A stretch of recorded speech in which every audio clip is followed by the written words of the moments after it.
She We're not shocked his losing him heart in a back to box. life when everyone else thought he was gone. Months later, he walks into her hospital with flowers in one hand I can't believe and a this is ring happening. hidden in his pocket. Me neither. If she says yes, the nurse who Me saves neither. everyone else might lose everything. But I'm glad it or is. finally save herself. Before we dive in, make sure to hit subscribe, tap like, and share this video. The more voices we reach, the louder these stories become. And drop your city in the comments. Let's see where love finds us. To wheeled him through the automatic doors, Mara Collins already felt like she had nothing left to give. It was close to midnight, and the ER had that particular hum it got after a long, ugly day. Monitors beeping out of sync, overhead announcements blurring together, the smell of antiseptic barely covering sweat and metal and fear. Mara's blue scrub top pulled snug across her full chest every time she drew a breath. Hips brushing the edge of the med cart as she moved. She was all soft curves and strong hands, thick thighs in compression tights, blonde hair twisted into a messy knot at the nape of her neck. People sometimes looked at her and saw too pretty or too curvy and assumed she was decoration. They never thought that after 12 hours she'd still be the one who didn't miss a single detail. "Trauma coming in," someone shouted from the bay doors. Mara dropped the chart she was holding and stepped away from the nurse's station. The gurney burst through a heartbeat later, flanked by two paramedics in neon vests, their faces tight. Male early 30s, the taller one called. High-speed MVC, car versus guardrail, unrestrained driver, name's Andre Lewis. BP 80 over 40 and dropping, pulse 130, GCS 9 on scene, 6 now. Abdomen distended, possible internal bleed, left leg obviously fractured, pupils sluggish but reactive. Mara was already at his side, gloving up as she moved. Her hazel eyes swept over him in seconds. He was tall even lying down, broad shoulders straining against the torn remnants of a t-shirt. Dark brown skin, slick with sweat and streaked with dried blood. A cervical collar held his neck in rigid alignment, and there was a deep, angry bruise spreading across his left side. His jeans were cut open. The lower half of his leg lay at a wrong angle that made her stomach clench even after years of doing this. "Andre?" she said, leaning in close, her voice steady. "Andre, can you hear me? You're at St. Michael's. I'm Mara. I'm your nurse. We've got you." His eyelids fluttered. For a second, his gaze found her face, confused, glassy, scared. "Hurts," he rasped around the oxygen mask, blood at the corner of his mouth. "I know, baby, I know," she murmured without thinking, hands spreading over his shoulder to keep him anchored as they swung the gurney toward Trauma 1. "Don't try to move, just breathe. We're going to take care of you." The trauma team flooded in as they rolled. Dr. Chen, the attending, barking orders. 2 residents, a respiratory therapist, another nurse. The air filled with clipped voices. 2 large-bore IVs. "Get me type and cross. 4 units on standby. Fast exam now. His pressure's tanking. Push fluids." Mara moved in the middle of the storm, her body remembering the choreography even as her brain raced ahead. She hung fluids, spiked blood, connected lines. She wiped blood away from his lips, cleared the tubing, adjusted his mask. "Andre, I'm going to touch your belly, okay?" Dr. Chen said, gloved hands firm. "Tell me if it hurts more anywhere." Andre sucked in a sharp breath when he pressed on the left side of his abdomen. Mara saw it. The way his fingers clawed at the sheet, the way the muscles in his neck tensed. "Rebound tenderness," Dr. Chen said. "He's bleeding. Call the OR, page surgery. We don't have time to waste." The ultrasound wand slid across Andre's abdomen, the grainy image blooming on the screen. "Positive fast," the resident murmured. "Free fluid." "Okay, let's move," Dr. Chen snapped. "We're not doing a CT. He won't tolerate it. Prep for emergent laparotomy. Mara, you're coming?" "Yes, doctor," she said instantly. Her legs ached, lower back throbbing from the shift, but she pushed that aside. She tightened the blood pressure cuff, watched the numbers fall again, felt fear brush cold fingers down her spine. "Pressure's 70 over 30, the other nurse called. "We're losing him." "Hang the first unit," Mara said, already opening the clamp. "Andre, hey, look at me. Open your eyes." They flickered again, heavy, his chest rising too fast beneath the oxygen mask. She squeezed his hand briefly, squeezing her own heart at the same time. "Stay with me," she whispered. "Don't you dare check out on me, you hear?" Not tonight. The elevator to the OR always felt too small. They crowded in. Mara at the head, one hand steady on the bag valve mask, another nurse at the foot holding his leg. the anesthesiologist watching the monitor. Somewhere between the ER and the second floor, Andre's eyes rolled back and the heart rate on the monitor jumped, then plummeted. "Vitak," the anesthesiologist said sharply. "He's decompensating." "Stop the elevator," Mara snapped, louder than she meant to. "We're not losing him in a box." The doors stayed closed, but the movement halted with a shudder.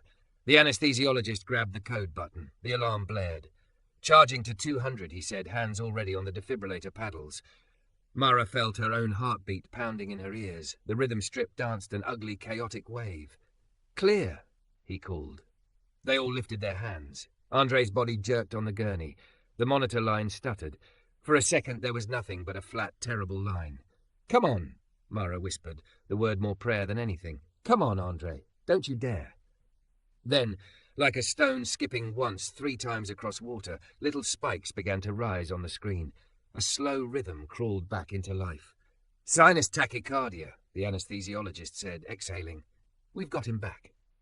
Mara closed her eyes for half a heartbeat, then forced them open. Her arms shook, but her hand stayed steady on the bag, counting each squeeze. "I told you," she murmured to him, even though he couldn't hear. "I've got you." When the doors finally opened onto the OR hallway, the surgical team was already waiting, caps and masks in place, blue gowns rustling. "Hit a rough patch in the elevator," the anesthesiologist said as they rolled. "He coded. We shocked once. He's back. Pressure's still low." "Thank you," the surgeon said. "We'll take it from here." They transferred him to the narrow OR table with practiced efficiency. Lines checked, monitors reattached, sterile drapes drawn up. Mara removed her hands one by one, backing away. "Nice work down there, Collins," Dr. Chen said, eyes crinkling above his mask. "Go grab some water. You look like you're going to fall over." "I'm fine," she lied. "Just keep me updated?" "We will," he promised. "Now go sit before you drop." Outside the OR doors, the hallway felt too quiet. The adrenaline rush drained out of her all at once, leaving behind an ache in her chest she didn't want to name. Mara leaned back against the cool wall, letting her head fall, eyes closing. She could still see him. The moment his fingers tightened around hers, the raw fear in his eyes when he'd whispered, "Hurts." The way his heartbeat had stuttered under the paddles. She'd seen hundreds of patients, thousands. Trauma nights blurred together after a while. But something about Andre had hooked itself under her ribs and refused to let go. "Excuse me?" The voice tugged her eyes open. A woman stood at the end of the hall, clutching a handbag so tight her knuckles were white. She was maybe late 50s, lines etched deep around her eyes, makeup smeared from crying. Beside her stood a teen girl in an oversized hoodie, arms folded tight across her chest, jaw set hard. "I was told my son is in surgery," the woman said. "Andre Lewis. Do you know anything?" Mara pushed off the wall, smoothing her scrub top, aware of how it hugged every curve. She walked toward them, softening her face. "I'm Mara," she said gently. "I'm his nurse. We brought him up from the ER. They're operating now to stop the bleeding in his abdomen. He's critical, but he's fighting." The woman's lips trembled. "He was just driving home," she whispered. "He called me an hour ago. He said he was picking up his sister from work, and then the police called, and..." Her voice broke. Mara reached out, hesitated, then placed a hand on the woman's arm. "Right now, he's where he needs to be," she said. "The surgeons here are good. We got him here in time. That matters." The girl's eyes were bright and furious. "Is he going to die?" she demanded. No softness, just raw terror wrapped in anger. Mara met her gaze head-on. "We don't give up that easily in this building," she said. "Not on my watch, not on his." Something shifted in the girl's face, just a fraction. "I'll come and update you as soon as I hear anything from the OR," Mara added. "In the meantime, sit, breathe. Do you need water? Coffee?" The mother shook her head, pressing a tissue to her mouth. Just bring my boy back to me." Mara nodded once, throat tight. "We're trying," she said quietly. "I promise you, we're trying." Hours later, when her shift should have ended, Mara was still there, sitting on a hard plastic chair outside the surgical ICU. Her legs ached, her lower back screamed, and fatigue crept into the corners of her vision. But she stayed. Through the glass window of room 12, she could see him, pale against the white sheets, chest rising with the help of a ventilator, tubes and lines everywhere. The monitors beeped a thin, steady rhythm that sounded fragile as glass. She pressed her palm lightly to the glass, as if she could transfer strength through it. "You scared the hell out of me tonight, Andre," she whispered, voice barely audible. "But you're still here. That's something."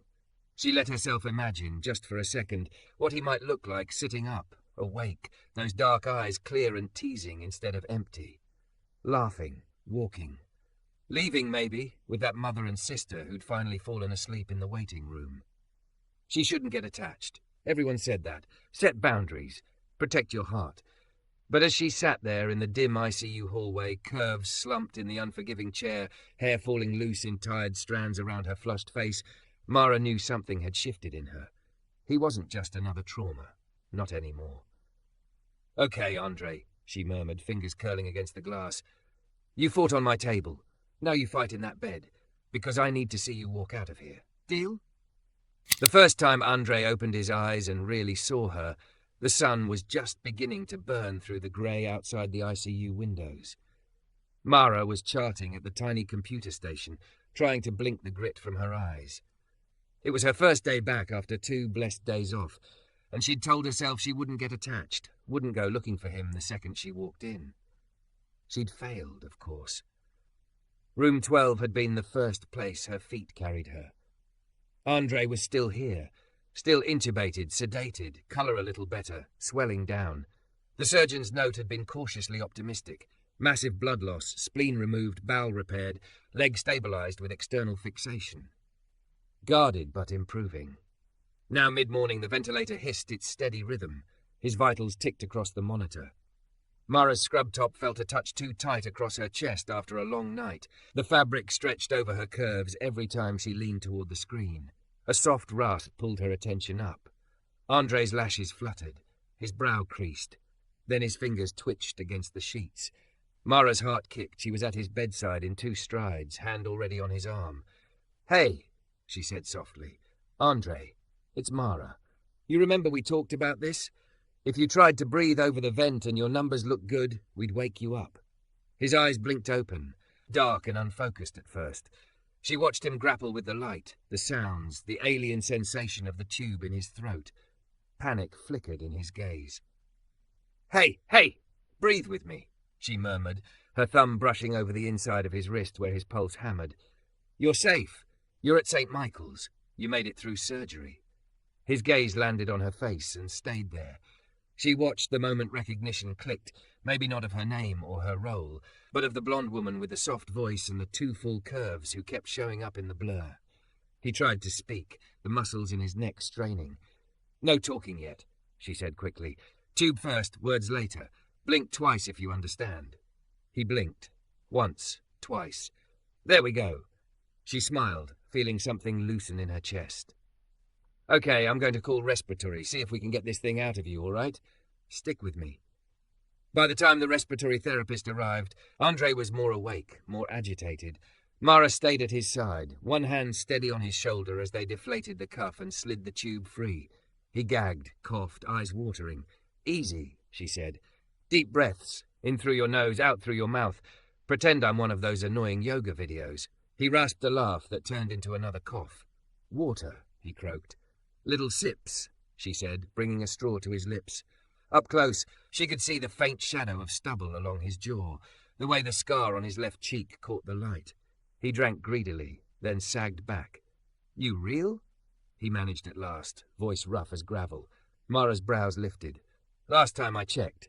He squinted at her, gaze dragging slowly over her messy blonde knot, her tired hazel eyes, the way her scrub pants hugged her hips. "'Cause pretty sure I saw you in the ambulance. Curvy angel yelling at everyone." Heat flooded her cheeks. "That would be me," she said dryly, "minus the angel part. You crashed on me in the elevator, by the way. Very dramatic." His eyes held hers, serious now. You didn't let me go." The memory hit her again, the flat line, the shock, the silent plea in her head. "I told you," she said, her voice gentler than she meant it to be. "We don't give up that easy in this building. Not on my shift." He studied her for a long moment, something unspoken passing between them. Then his lashes drooped, exhaustion dragging him under again. "Rest," she said, brushing a bit of tape from his skin. "Your mom and sister will want proof you actually woke up." His eyes flew open again. "They're here?" Been camped out in the waiting room for days, Mara said. Your mom threatened to fight security when they tried to get her to go home and shower. A weak smile tugged at his mouth. Sounds like her, she smiled back. Then you better get better. I don't think this hospital can handle her at full strength indefinitely. Recovery was never a straight line. Some days Andre's numbers looked great, his pain was controlled, and he cracked jokes with the staff.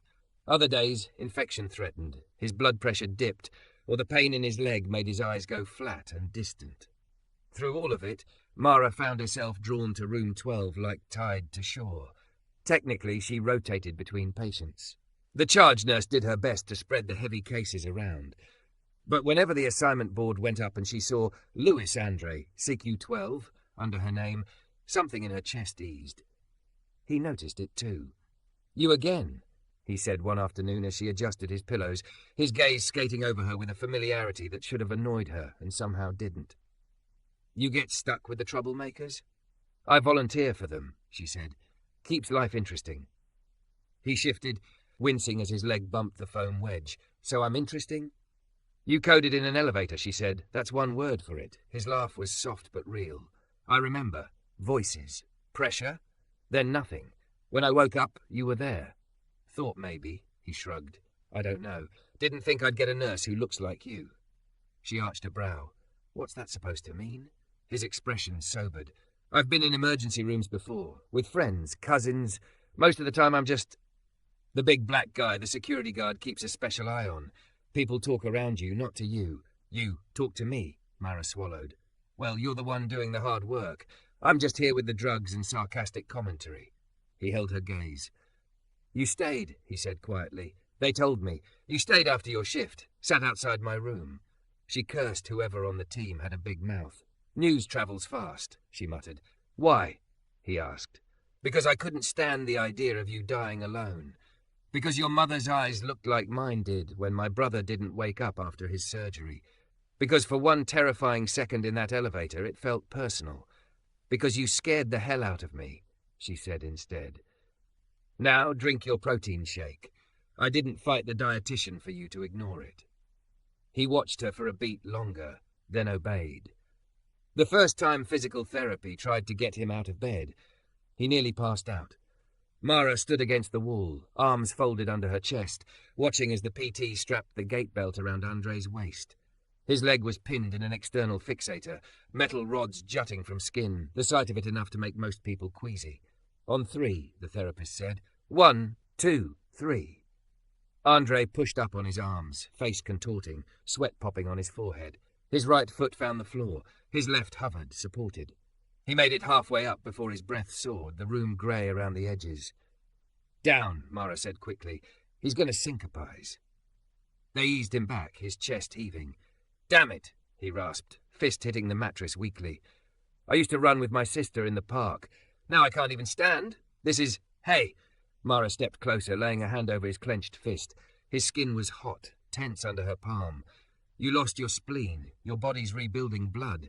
Your leg was almost destroyed. This is not failure. This is day 1. He turned his head away, jaw tight. Feels like failure. She hesitated, then sank into the chair beside the bed, her scrub pants pulling across her thighs. When I was 22, she said quietly, my brother went in for what was supposed to be a simple surgery. Routine. They nicked something they shouldn't have. He bled out before anyone realized what was happening. Andre's gaze flicked back to her, surprised. I started nursing school 6 months later, she went on, because I couldn't stand that my last memory of him was helpless. I promised myself if I ever stood in a room where someone was bleeding, I'd be the one who caught it. I'd be the one who fought. Her voice wavered. She forced it steady. So yeah, she said, watching you stand for 5 seconds after what your body's been through, that doesn't look like failure to me. That looks like a win. Silence stretched between them, thick and heavy. Then slowly his fingers uncurled beneath her hand. You're bossy, you know that? He said hoarsely. Occupational hazard, she replied. He looked at her like he was seeing past the nurse badge and the stethoscope, seeing the woman under the messy bun and the curves and the tired eyes. Okay, he said at last. Day 1. Weeks blurred. Andre moved from ICU to step down. The ventilator disappeared, then some of the lines, then the constant beeping monitors. He traded hospital gowns for loose t-shirts and shorts, his muscles thinner but still there. He learned to slide from bed to chair, to take a step with a walker, then two. Every time, Mara was there more often than not, cheering too loud, clapping, rolling her eyes when he flirted with the PT. One evening, the sky outside his window bled orange and pink. Visiting hours were almost over. His mother and sister had gone to grab food. The unit was unusually quiet. Mara came in with his evening meds, chart tucked under her arm. He was sitting up, leg propped on pillows, TV on mute. "You look tired," he said, eyeing the smudge of mascara under her eye. "I am tired," she said, "but I've also survived 6 cups of coffee, so I'm basically invincible." He smiled. "Sit for a second." "I shouldn't," she said automatically. "You've been running all day," he countered. "Consider it full prevention. If you faceplant in here, they're going to blame me." She snorted, but her body was already betraying her, sinking into the chair by his bed. The plastic creaked under her weight, her scrubs stretching over her hips. For a while they just sat there, the quiet a strange comfort. "You ever think about leaving?" he asked suddenly. "The hospital?" "Yeah, doing something else. Somewhere you don't have to watch people bleed out or fight to move their legs again." She stared at the little green light on his IV pump.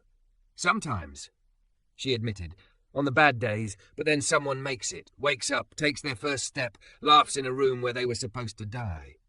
Her gaze slid to him. "That does something to you. Makes the bad days, not smaller, but worth carrying."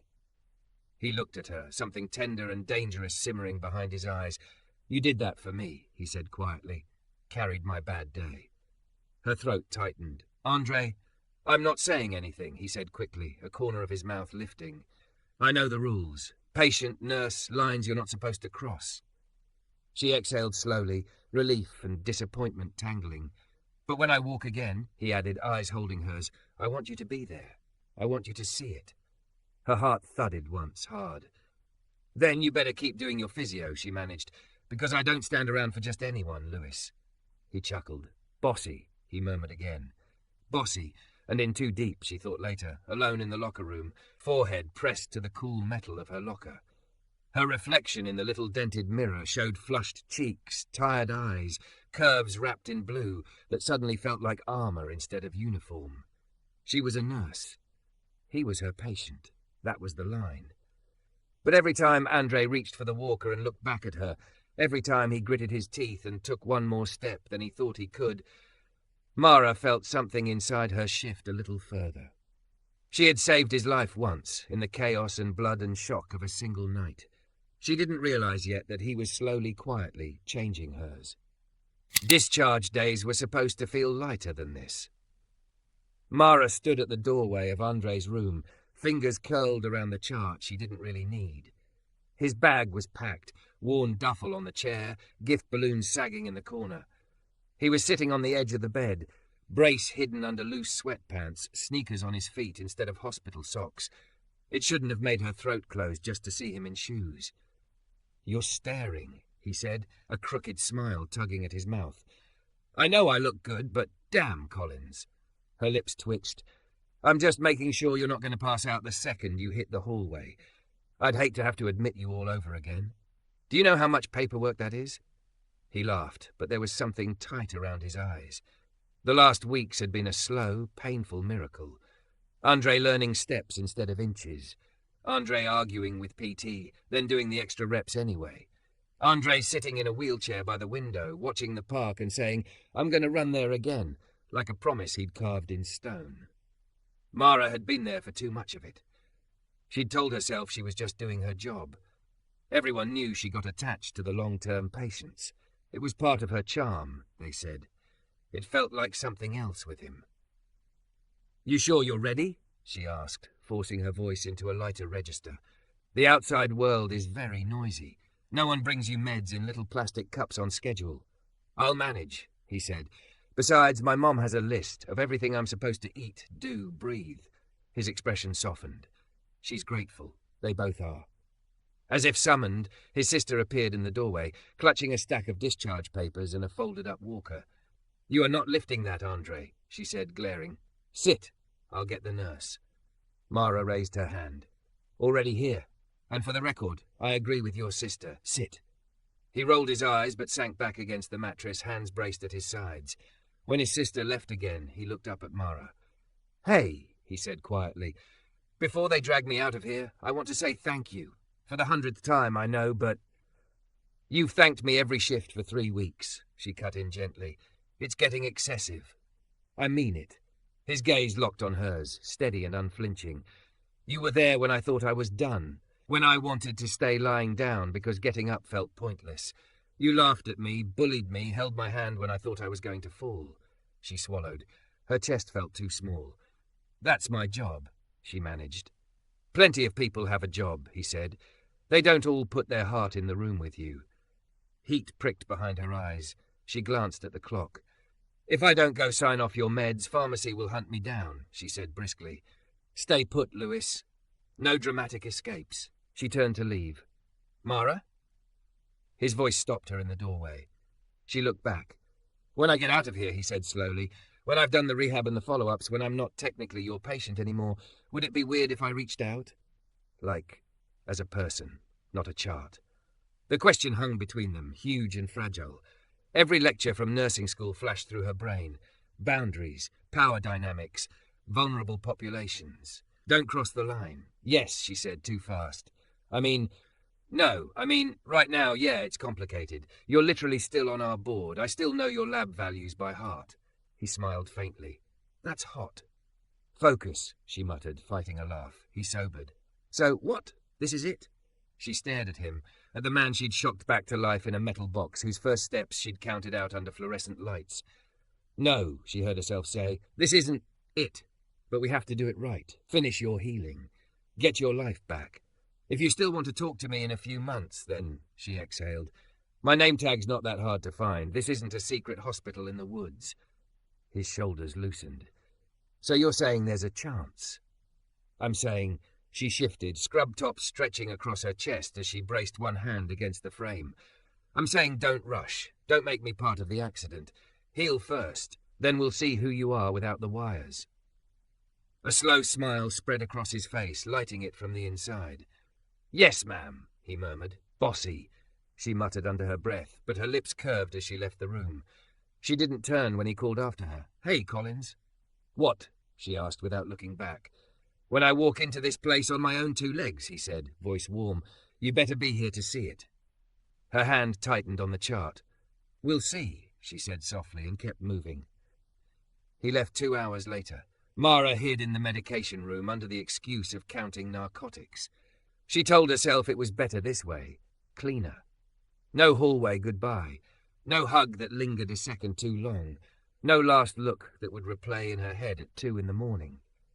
Even so, when she stepped out to restock the crash cart and caught a glimpse of his back in the lobby, braced beneath his sweatpants, Walker in front of him, his mother hovering, her breath hitched. He paused before the sliding doors as if he could feel her watching. For a heartbeat, she thought he'd turn. He didn't. He squared his shoulders and stepped out into the sunlight. She told herself that was good. That meant he didn't need her anymore. She lied to herself for a long time. 3 months passed. The hospital chewed through time the way it did everything else. There were other traumas, other codes in elevators, other families clutching tissues in 2 bright waiting rooms. Mara worked nights, doubles, extra weekends. She laughed with colleagues, cursed at broken equipment, cried in the supply closet once when they lost a kid too young. Somewhere between shifts, she thought about him. Little things. An empty soda can someone left on the windowsill in his old room. A song on the radio she remembered humming while changing his dressings. The way he'd say, day one, like he was steadying both of them. She didn't look him up on social media, though she knew she could. She didn't ask the outpatient unit if they'd seen him. She told herself it was about boundaries. Really, it was about fear. What if he'd moved on, forgotten the blonde nurse with the bossy mouth and tired eyes? What if he hadn't, and she wasn't brave enough to step into that space? Then, on an ordinary Thursday afternoon, everything tipped. She was at the nurse's station, thick hips propped against the counter as she argued with a resident about pain meds. He's post-op day 1, she said, jabbing the chart with her pen. He's not drug-seeking. He just had his abdomen opened. You try coughing with a row of staples and tell me how you feel." The resident rolled his eyes, but before he could answer, someone cleared their throat. "Excuse me," a warm, familiar voice said. "I'm looking for a nurse named Mara Collins. Bossy, scary, talks too much, possibly hiding behind a stack of charts." Mara froze. The resident's gaze flicked past her shoulder. His eyebrows rose. "Your fan club's here," he murmured and slid away. She turned slowly. Andre stood a few feet from the desk, hands loose at his sides. No walker, no crutches, no brace visible under the dark jeans that fit his long legs. He wore a simple black button-down rolled at the sleeves, sneakers so white they had to be new. The scar on his cheek caught the light. His smile hit her square in the chest. For a second, all she could see was the way he'd looked on the gurney, blood, broken bone, barely breathing. The way his body had jerked under the paddles, the flat line, then the first fragile blip. Now he was upright, solid, alive. "You're walking," she breathed. He spread his arms slightly, like he was presenting himself. "Told you I would." Only then did she notice what he was holding in his left hand, a bouquet of deep red and soft pink flowers, wrapped in brown paper. The stems were cut short, like he'd chosen them himself, not grabbed something last minute at the gift shop. Her throat went tight. "You brought me flowers," she asked weakly. "And something else," he said, eyes dancing, "but one miracle at a time." The unit had gone suspiciously quiet. Mara could feel everyone watching, trying and failing to look busy. Heat flushed up her neck. "Come on," she muttered, "before you become the new hospital gossip." She led him down the hall toward the little staff garden. Just a patch of green and a bench behind the cafeteria, but it was the only place on the unit you could breathe without someone paging you every 30 seconds. Outside, the air was cool, sky a pale spring blue. The city hummed beyond the fence. Andre held out the flowers as soon as the door closed behind them. "These are for you," he said simply. "For all the times you kept my heart beating, literally and metaphorically." She took them, fingers brushing his. Her hand looked small against his large, warm one. "They're beautiful," she murmured. "You didn't have to." "Yes," he said quietly. "I did." They sat a careful few inches between them on the bench. Her curves pressed against the wood, scrub top stretching as she turned the bouquet in her hands. He watched her for a second, then reached into his pocket. "I know this is a lot," he said, more serious now. "But I had 3 months of PT and insomnia to think about this moment, so I'm going for it." He pulled out a small black box. Mara's heart stopped. "Andre," she whispered. He didn't drop to one knee. Not yet. He just held the box between them, resting it on his palm like something precious. "I bought this 2 weeks ago," he said. "Not because I expect you to marry me today, or tomorrow, or ever, if that's not what you want. I bought it because I needed you to know how serious I am." He opened the lid. Inside was a simple ring, thin gold band, small diamond that caught the light without screaming for attention.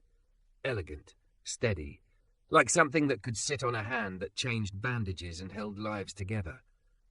"When I was lying in that bed," he went on, voice low, "I made a list. Stuff I'd do if I got another shot. Take my mom on vacation. Run with my sister again. Stop putting off starting my own business. And one more thing I didn't write down because it felt too big."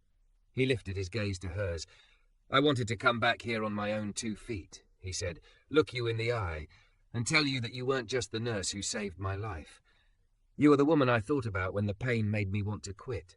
The voice I heard telling me, day one, the reason I believed I could have something more. Someone more."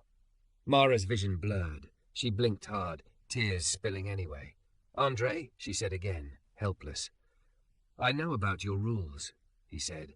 "I know I was your patient, and that complicates things. That's why I waited. I finished PT. I got cleared by every doctor with a clipboard. I built some of my life back without you, so you'd know I'm not asking you to fix me." He took a breath. "I'm not here as a chart," he said softly. "I'm here as a man who fell in love in a hospital bed and waited until he could stand before he told her." The words settled over the little garden, deep and heavy and impossibly gentle. Mara's chest ached. No one had ever said fell in love about her like that. People had called her hot, curvy, a distraction. They'd loved how she looked in a dress, not how she didn't flinch at blood on her shoes. She thought of her brother, of the promise she'd made in a waiting room that smelled like bleach and grief. To fight for the ones on the table. To never let them be just bodies passing through. She hadn't planned on someone fighting back for her. I'm scared, she admitted, voice cracking. I don't do this. I work, I sleep, I eat terrible cafeteria food. I'm built for other people's emergencies, not my own. Andre shifted closer, careful, his thigh just brushing hers. You were there for me on the worst night of my life, he said. Let me be here on your ordinary ones. The ones that don't make headlines. The ones where you're just Mara, who drinks too much coffee and threatens residents and has the biggest heart in any room she walks into. A laugh broke out of her, wet and shaky. You talk too much, she whispered. Occupational hazard, he said, smiling. So I'm not asking you to marry me today, not really. I'm asking you this. Will you let me take you out? Off the clock. No scrubs, no monitors. If someday that leads to a white dress and an aisle, well, I won't complain. But today, I just want to start. He turned the box toward her, not pushing it into her hands, just offering. She stared at the ring, at him, at the life she'd built around other people's crises and the one quietly unfolding in her own chest. I shouldn't say yes, she said, half to herself. Every textbook, every ethics lecture says keep your distance. Move on. He swallowed. And what does your heart say? It was such a soft question. No pressure, no demand, just an invitation. Her heart, traitor that it was already moving, back through the nights in the ICU, the elevator code, the first rasp of his laugh, the way he'd looked at her when he said, You stayed. It beat once, hard. Yes, she heard herself say. To dinner, to seeing, to starting. Yes. His shoulders dropped, relief flooding his face so bright it made her laugh again. Okay, he said, a little breathless. Okay, then. He took the ring out, hesitated. May I? He asked. Not as a forever thing, as a reminder that I'm serious, that I'm not going anywhere unless you push me away. She held out her hand, fingers trembling. You'd be very hard to push, she muttered. He slid the ring onto her middle finger, not her left ring finger. A promise without a demand. It glinted in the pale light, catching on the tiny scars on her skin from years of needles and tape. Looks good on you, he murmured. She exhaled, a laugh and a sob tangled together, then did something she hadn't let herself do the night he almost died. She leaned into him. His arms came up carefully, wrapping around her in a gentle, solid hug. Her curves pressed against his chest, stethoscope digging between them, flowers crushed a little between their bodies. She buried her face in his shoulder and let herself breathe. In, out. For once, she wasn't counting for a patient. She was counting for herself. When she finally pulled back, his eyes were shining too. So, he said lightly, voice thick, what's hospital policy on nurses dating handsome former patients with excellent follow-through? She sniffed. Strictly forbidden, she said, unless they bring flowers and learn to walk again just to ask properly. He grinned. Lucky for me, I came prepared. She laced their fingers together, feeling the ring warm against her skin, the steady pulse beneath his. Day one, she said softly. He squeezed her hand. Day one, he agreed. And under the soft hum of the city and the distant beep of monitors, they sat together on a worn wooden bench. White nurse and black man, no longer just caregiver and patient, but two people who had fought like hell to stay alive long enough to find each other.